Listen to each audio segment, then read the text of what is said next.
Have we reached a point where the right wing is starting to experience some backlash? Maybe in the United States. I mean, we've seen now for several years in special elections, in kind of individual states and circumstances, that people are rejecting Republican candidates. And I continue to believe that we're going to see a blue wave this fall. I realize the polls don't show that. I don't trust the polls. But we're seeing it now apparently all around the world, or it's kind of like a mixed bag. On the one hand, you're seeing countries going more and more right-wing, in large part in response to immigration. Brown people coming into largely, white countries seem to be a major political motivator for growing right-wing movements, neo-fascist, fundamentally. I mean, let's just call it what it is. It's racism. Fundamentally racist responses. This horrible failure to recognize the essential humanity of people, regardless of the color of their skin. I mean, it's just pigment. We're all people underneath all that skin. But there's a lot of white people who don't buy that. And so we are like in Sweden, in Denmark, in Denmark, to a certain extent in Switzerland. We're seeing it in big time in Germany. I mean, Germany took in 1 million Syrian immigrants under Angela Merkel, and now the Alternative for Deutschland (AfD) party is which has Nazi roots basically, is growing like a weed. And you're seeing that same thing play out here in the United States with people all freaked out about brown people coming from Mexico. Nobody's freaking out about the hundreds of thousands of Irish and Scottish and other white Europeans who have come to the United States on a tourist visa and then just stayed after it expired. Nobody's complaining about them. It's always about the brown people or the black people, always. But anyhow, in Hungary, and Hungary was one of the early adopters of this, by the way. Viktor Orban based his candidacy in 2010 on building a wall. That was his, this did not start with Trump. Build a wall as a primary campaign slogan began with Viktor Orban in 2010 in response to the Syrian refugees coming into Hungary from, as a consequence of Vladimir Putin bombing the crap out of Aleppo, and all these people, fleeing up into the ocean and, getting on boats and going to southern Europe and then traveling up north through Europe and many of them ending up in Hungary. And Orban's campaign slogan was build a wall. And he did, by the way. He did successfully build a giant, double fence with razor wire on top and guard towers and the whole bit, all across the southern border of Hungary and parts of the southeast and southwestern borders of Hungary. But now there's a backlash forming. It's not going to, I don't think, displace Viktor Orban. He has successfully done what Donald Trump and Project 2025 want to do here in America, which is to gerrymander the entire country and rig the voting rolls in a way that people who might be his opponents, particularly regions where there might be opposition to him, cannot vote, or their votes don't get counted, or even when their votes do get counted because of the gerrymandering, it just doesn't matter.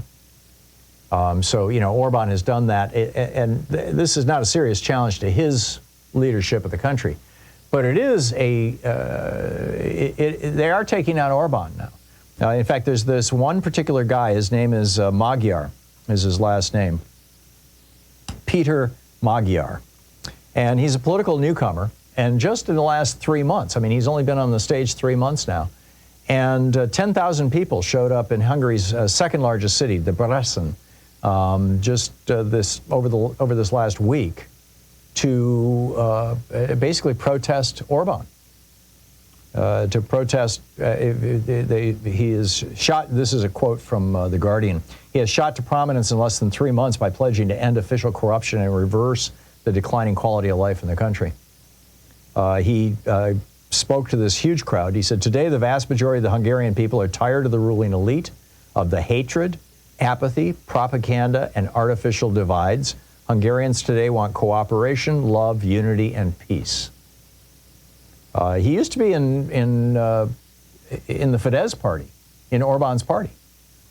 But he left in February saying that the Fidesz party had become a mafia state and essentially declared war on that government's propaganda, on the government's propaganda machine. He's started a new party. It's called TISA, which stands in Hungarian for Respect and Freedom, and has announced that they're going to run 12 candidates in the European elections. Now, this is not, who's going to run Hungary. This is who's going to run the European Union. In every nation, they have, regional elections for who we're going to send to the European Union, for the European Parliament. And that election will be on June 9th. And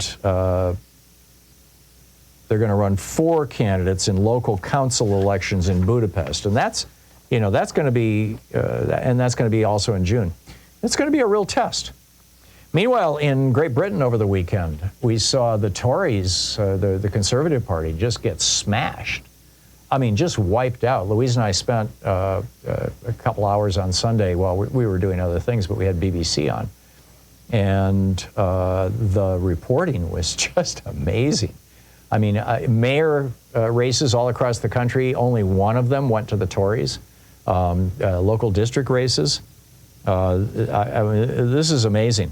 The Tories could get fewer. Now, this article is written by Robert Kuttner at the Prospect before the election results were finalized.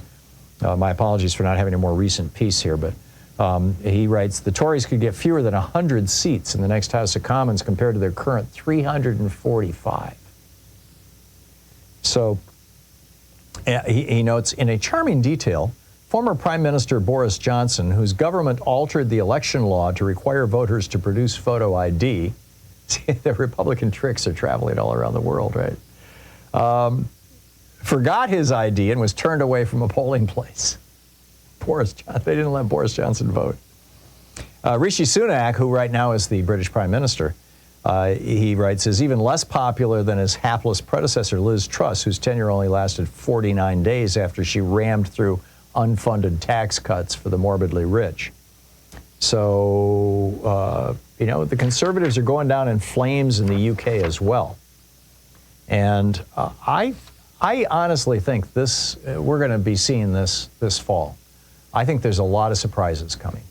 Now, I realize the polls don't bear this out. But like I said, I don't trust the polls. I think polling has become a very, very imprecise science because people have cell phones now instead of landlines, and you have, with cell phones, you have the ability to block callers.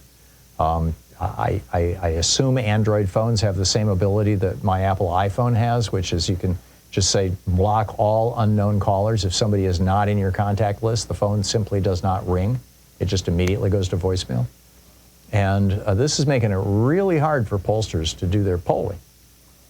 And so they're having to do an awful lot of speculation and kind of filling in the blanks with what they think is really going on. And I don't think what they think is going on is really going on.